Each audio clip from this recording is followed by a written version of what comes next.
Hi, this tutorial is created by pm-prep35.com. pm-prep35.com is a free PMP training website offering free mock exams, chapter and tests and other process tutorials. Do visit pm-prep35.com to access all these free resources. In this session, I am going to cover acquire project team process. The acquire project team process is part of project human resource management knowledge area, and it is a executing process. Once you have come up with the human resource management plan as well as the staffing management plan, which is part of the human resource management plan, the next step is to acquire the staff that you have planned in the staffing management plan. You normally come up with the roles and responsibilities of the different resources as well as an rough organization breakdown structure. So the next step is to fill those numbers or the required roles and responsibilities in the project team and create a project assignment and issue it to the project team assignment and issue it to the different identified team members, as well as create a project team directory, which is nothing but your contact details of the different team members, as well as it might amount to update your organization breakdown structure with specific resource names identified as part of this process.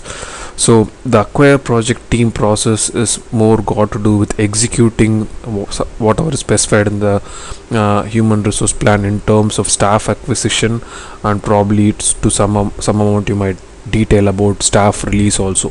So with that knowledge, let's quickly walk through the some of the important points as well as inputs, tools, techniques and outputs of this particular process. The acquire project team process deals with getting the right project team on board based on the roles and responsibilities defined in the HR management plan. So roles and responsibilities is one of the main sections of the project human resource plan. You not only specify the roles but also description about what responsibilities and what numbers of people are required. So the acquire project team goes about acquiring the resources with the specific skills. So the acquisition might be internal to the organization or external to the organization. There might be negotiations involved or certain adjustments in terms of forming a virtual team if the resources are not available in the location. So that's where the acquire project team comes into picture. It also deals with detailing the resource calendars for the acquired team members. Although you lay out a rough resource calendar in your project human resource management plan or in the staffing management plan, there it is more high level in terms of drawing a histogram which says this type of resource or this resource one should be available for 20 hours per week, and such level for different resource types and different roles. But here you go about filling the more specific information about each project team member.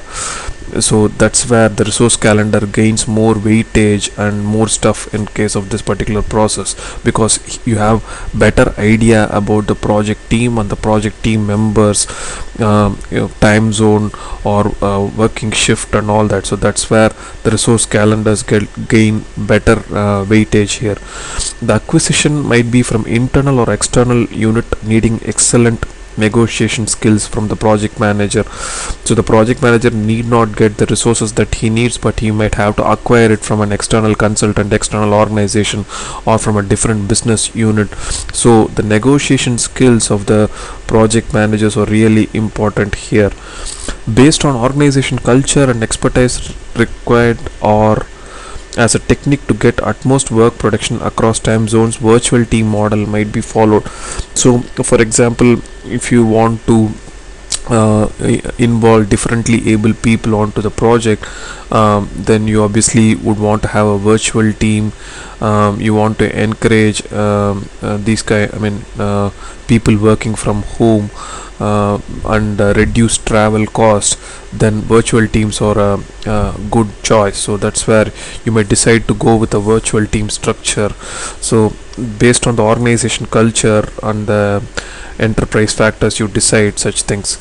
In case of some of the niche area projects or as part of client requests, there might be pre-assignment of specific skilled resources done as part of initiating process. So this is one important technique, pre-assignment is done normally as part of your project charter. When you normally start off a project, there might be proposal when you are building it to the client, and probably you're doing a second or a project, second project, or repeating the project is as a result of the client seeing value in a particular resource in your organization. Then you pre-assign certain resources so you can win that particular project. So that's where the project charter already identified a pre-assigned resource or a pre-assigned team. So pre-assignment is an important technique to acquire the right project team. The pre-assignment can be done in terms of booking a resource who's really scarce. So that's where the pre-assignment is normally done as part of your project charter, or when you're building your human resource plan. So those pre-assignments should be taken care when you acquire the project team as part of this particular process. The project manager should do effective negotiation to get the best skills on board. Obviously if he wants the right resources on board and he wants to have his pre-assigned team or the team member, then he has to have good negotiation skills. So that's one aspect of this particular process. Multi-criteria decision process involved in acquiring the best team, like cost, skill, knowledge, attitude, or some of the factors helping in the decision making process. So when you decide on the team, you obviously have to weigh in a lot of objectives in terms of looking at what is the cost of that objective, what is that skill that they bring on board on table. So these things you weigh and you decide on the correct resource, because if some resource is really costly and the project is not having a good cost benefit ratio, then there is no point bringing in such a resource. So such things and their knowledge, what is the training that you have to do if you bring a underskilled resource, such things should be taken care. There are this collective bargaining agreement wherein the team is already decided and you have to go with such a team. So in that scenario you might want to do a training and all that. The collective bargaining agreement is normally considered as a constraint. So such things also need to be kept in mind while you acquire the team on board.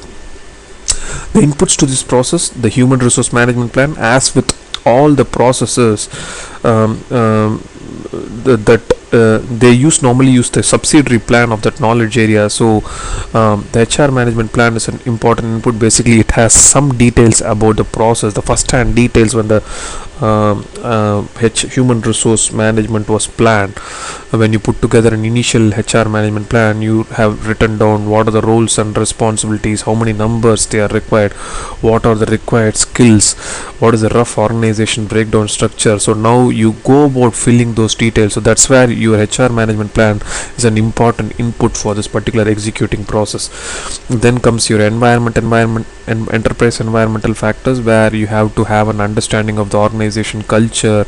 If you, for example, you want to encourage virtual team environment, you need to be sure that your organization allows that and you have the ability to make the decisions, or you might want to negotiate with functional managers to bring people with specific skills on board. So these are some of the scenarios where you have to understand the enterprise environmental factors as well as the organization dynamics, culture, and all that. The next one is organizational process assets. This is one of the inputs. Template for staff assignments. Like when you make the staff assignment, you might have to fill in certain predefined documents like the project team directory, or you have to issue memos telling that you are to the resource you need to issue a memo, which is an informal way of telling you are assigned to this project. Or you might have to send a mail communication, whichever is the organization procedure, you need to follow that. So for that you need to reuse existing templates. So that's where the organization process assets is an important input for this particular process. So the tools and technique, one of the most important tool or technique is pre-assignment, if the project is approved due to certain skilled resource, the resource is pre-assigned and it becomes a vital technique in case of such projects. So the project is won basically because of this particular resource. So the success of this project is based on getting this resource on board. So you either pre-assign him as part of your planning, or while you initiate this particular process, the client has agreed to give you this project basically because of this pre-assignment. So either ways you have to have that particular resource on board. So acquire project team has to keep in mind this pre-assignment of the resource. So that's where pre-assignment is an important tool and technique related to this process. Negotiation is another technique. Negotiation with functional managers, other project managers and external units to know the correct team composition and the best resources on the project team for the competing resources. You need to do bit of negotiation. So that's what it is all about. Good communication skills, getting people to collaborate. Then comes acquisition. When the organization does not have the skills to execute the project, acquisition of the skills from the external sources is done by the organization if that is cheaper than procurement. So you acquire a whole team or a whole group of consultants, you buy them, you take them on board, you take them under your project or within the organization payrolls. So that's where the acquisition is done rather than procuring for a hourly rate. Then comes virtual teams. The virtual team model is used to encourage better work output production, or as a way to boost morale of the team, or as part of negotiation technique while recruiting or to attract scarce or skillful resource. So if you want to have people working across time zones, then you go for virtual teams. There are problems with virtual teams in terms of communication not being in place, people being isolated and all that, but also has additional advantage in terms of people being able to have a good work-life balance, and they feel satisfied in terms of being there at home and working from there. So these are some of the advantages of virtual team. So your organization culture should encourage such a thing. So you keep such things in mind while you build your acquire your project team. Multi-criteria decision analysis. Some of the decision criteria for selection of the project team are availability, cost, experience, ability, knowledge, skills, attitude and international factors. So some of the criteria that you have in mind while decision of acquiring the team. So the outputs of this process are project staff assignments, the formal documentation related to allocating the selected resources to the project team called as project staff. The documentation might take the form of project team directory, which has the project team members name, role, email address, probably some address also, as well as the contact phone number. That is really important. So when you build your project team directory, this is it's like a telephone directory where you have your team member names as well as their contact information. Then it also, when you, as part of your staff assignment, you issues memos to team members. Memos might be anything like telling that what is your team roles and responsibilities, what is your authority and things like that, and names inserted to other parts of the PM plan like the project organization charts and schedule. So your human resource plan gets progressively built as part of this process, because initially what you identified as roles, now you start filling your team member names into each of those roles in the organization breakdown structure, or you might maintain a separate breakdown structure, while your organization breakdown structure might be generic with the roles, but you might want to, once you have done the staff assignment, you want to build a separate structure. So you'll put that as a separate document, and you have a link to the in the HR management plan. You will have a link to this particular document. Anyways, your HR management plan gets progressively built as part of this process. The second output is resource calendars. The work periods for each of the resource and their work timings as well as time zone details are captured. So resource calendar, what you started initially at a generic level as part of your staffing management plan, now you have more specific resources in terms of each specific resource, their time zone, their work period, work timing, what is their vacation schedule and all that. So those things get covered. So this also can result in updates to your project management plan, or specifically to the HR management plan. So obviously project management plan updates different parts of PM plan, like the schedule or activity allocation can be updated with the identified project staff names. So if you remember, your schedule has details about tasks. So tasks have resource requirements, and resource requirements you have specific resource names now, because initially you would have known a project manager is required, but now you know the specific resource name. So you fill your schedule with the specific resource names, and your resource histogram also gets built, or the Gantt chart gets built in your schedule. So these things happen as an iterative process. So resource requirement are initially identified as part of estimate activity resources, then your human resource plan gets built. Now as you acquire the project team, you get better idea about your cost and all that. So as already it is understood, all this process are overlapping, but they are seen as discrete process as part of your PMBOK. So that is about the acquire project team process. Do visit pm-prep35.com to access lot of mock exams, chapter and tests, and other process tutorials. Thank you. Bye.